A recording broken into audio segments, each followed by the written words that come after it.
بسم الله الرحمن الرحيم، والصلاة والسلام على أشرف المرسلين.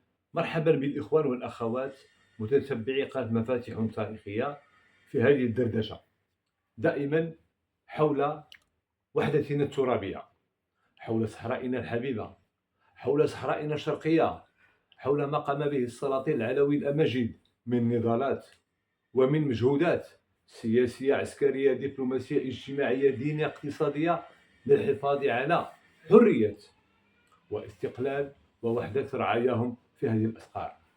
حنا دائما كنتحدثوا على الإمبراطورية المغربية، على الإيالة أكبر من مفهوم الدولة.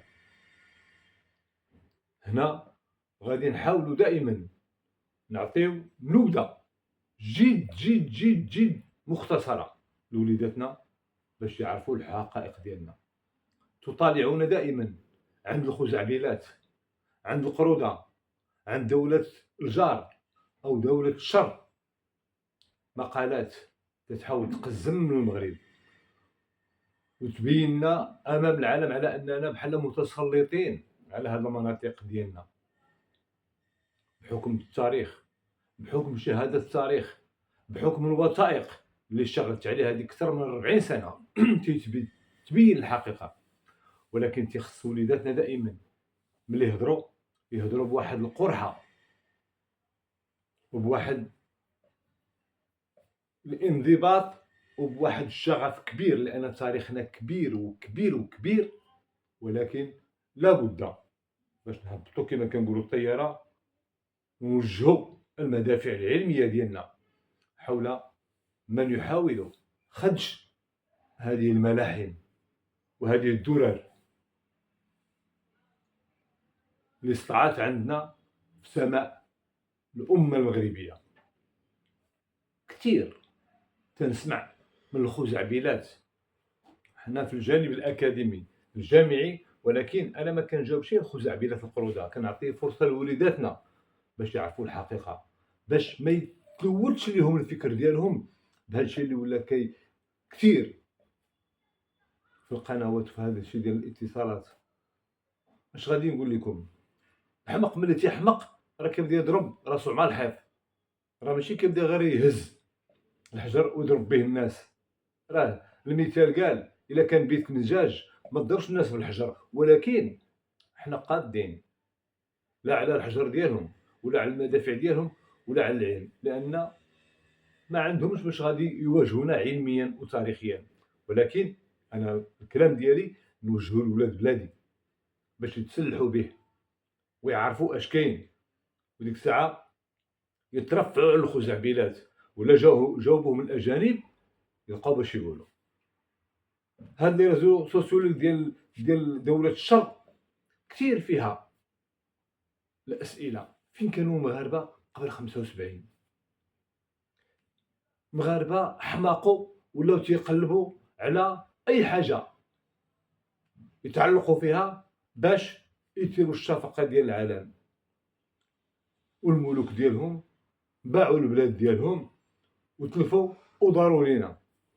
هذه الاسطوانه المجروحه، هذه الاسطوانه المشرومه، هذه الاسطوانه اللي في هذاك اللحن النشاز عفى عنه الزمان، لان صباح بان بعينيه كبار امام العالم على ان دوله العلويين الشرفاء، دوله العلويين السلاطين الاماجيد اللي عطاو قدوه وبصموا مداد من الفخر صفحات في سجل التاريخ العالمي.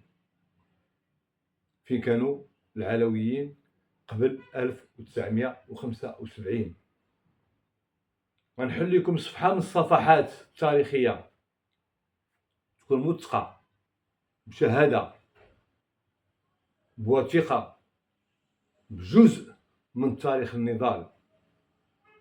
نقولوا بسم الله ونبداو.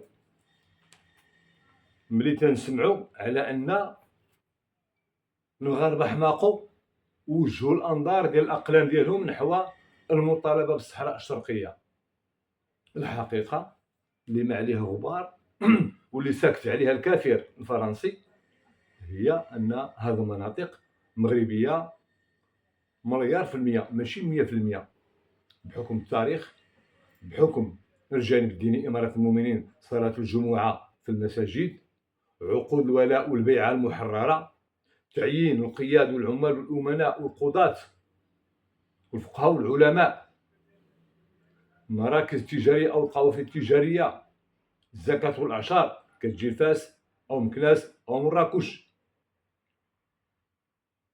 العلم، العملة مغربية، مؤسسات القضاء، الزواج والطلاق باسم المذهب المالكي السني عند المغاربة. هادشي كامل كاين. كنقولك فين كنا. حنا نبداو بالوثيقة.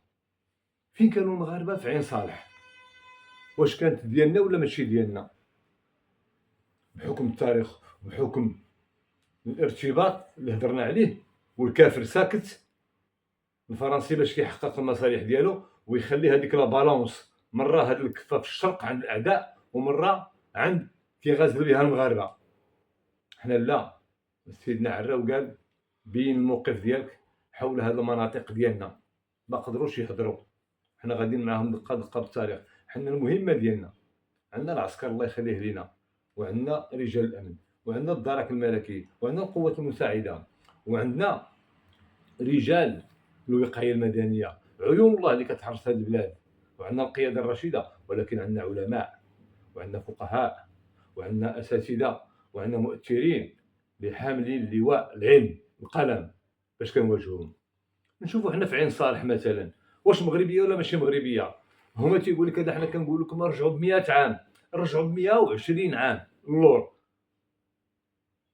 اما الا خلعتكم وقلت لكم رجعوا ب 500 عام مع احمد منصور الذهبي السلطان السعدي اللي محى الامبراطوريه البرتغاليه وتصدى للعثمانيين. شوفوا اش دار في سيدي كلتو قراره وفي تندوف.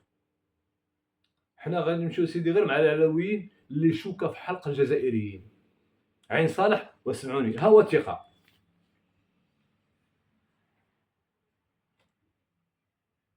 انا ندوز معاكم شويه بشويه، واللي بغى يتامل ويكبرها ويقرا.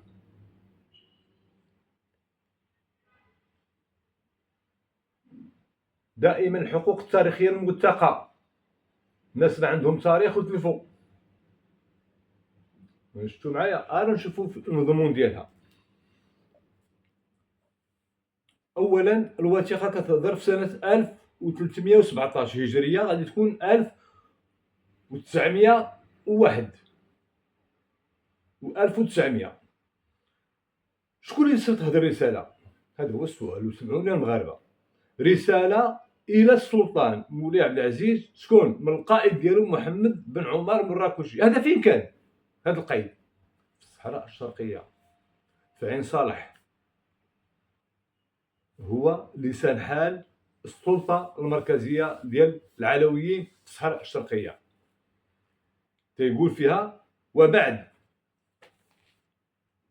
تنعلم سيدي نصره الله، بعدما كتبت لك دقائق في التاريخ أول من يوم شعبان، جاو الحجاج المغاربة من بيت الله الحرام من بعد ما زاروا المصطفى صلى الله عليه وسلم، وجاو من ألف الذي هو قرب عين صالح منطقة، راجعين الديار ديالهم، تيوجدوا الطريق سدها العدو من تلك الناحية، وما وجدوا حتى شي مسلك آخر. وقالوا لنا على أن الكافر دخل قصر عين صالح كله وقتل منه جميع الأخيار ديالو، وناضوا أهل ألف وأولاد زنان وقبطوا المكاحل وتواجهوا مع الفرنسيين. مات منهم 150، ودخل لعين صالح لعند أهل أنقر بلاد قرب عين صالح يسمى أهلها بالمرابطين، والتوارب، وضربوا مع العسكر الفرنسي. مات منهم كذلك 40 واحد. وناض العدو الكافر دائما الفرنسيين ألزم عين أهل صالح بالمال الكثير، يؤدونه رغما عنهم، وهو قائم العدو في عين صالح تيبني فيه على نية المقام فيه، جلس فيه. اسمعوني مزيان، وهذا الشيء ما كانش كيهم السلطان، لاش غينوض هذا القائد محمد بن عمر المراكشي وشغل بالو وشغل بال السلطان وصيفط ليه هذا الشيء؟ علاش الناس الحجاج جاو من الحج وتوجهوا عند القائد؟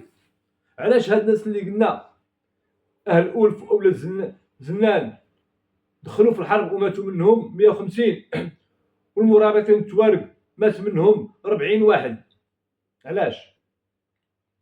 ها الجواب. ونحن وأهل توات رفعنا شكايتنا إلى الله وإليك إلى السلطان أن تمن على المسلمين بالفكاكة من الكافر، وترى مسيرة سفيان قادمة لحضرة سيدنا، وفد من عين صالح جاي عند مولي عبد العزيز من الأعيان طالبين الاستغاثة، لا قدرة لهم تحت ذمة اللعين الفرنسي. وأعلم سيدنا أن الخنافسة قد اتفق رأيهم وشهدت عليهم رسم التراضي الذي ذكرت لنا على أن كون عليهم أخوهم الحاج إبراهيم بن الحاج طهر ويكون عليه خليفة عبد الحي، فلا يفعل ذلك إلا بأمره ليقف رأيهم. والسلام على مقام سيدنا ومولانا أمير المؤمنين 7 أيام من شوال عام 1317. هذا التاريخ، هذا التاريخ 1901 123 عام على هذه الأحداث. وغادي ينوض مولاي عبد العزيز غادي يعطي السلاح. عباد الله، ما عطاش الخوة الخاوي، عطى السلاح. كون ما كانش الأرض ديالو غادي يعطي السلاح للأعداء ديالو باش يرجعوا يقتلوه؟ لا، البيعة والولاء، هاكم دافعوا على أرض الإسلام، دافعوا على البيعة اللي في أعناقكم. وما طفاش وما نزلش مولاي عبد العزيز وحلفات فرنسا تطيحهم فوق كرسي العرش، وخلقات لنا الأحداث ديال الدار البيضاء وكذبات وحركات وقصة ديال المقتل الطبيب ديالها موشون، مشات احتلت لينا وجدة. ها في كانوا العلويين. هذا درس نبغي ولادي يعقلوا عليه. واللي هضر معاك على عين صالح ولا على كورم بشار ولا على عين صفراء ولا على تيدكلت ولا قرارة ولا على التوات ولا تندوف، تلقى باش تجاوبوا. دمتم في رعاية الله، والسلام عليكم ورحمة الله تعالى وبركاته.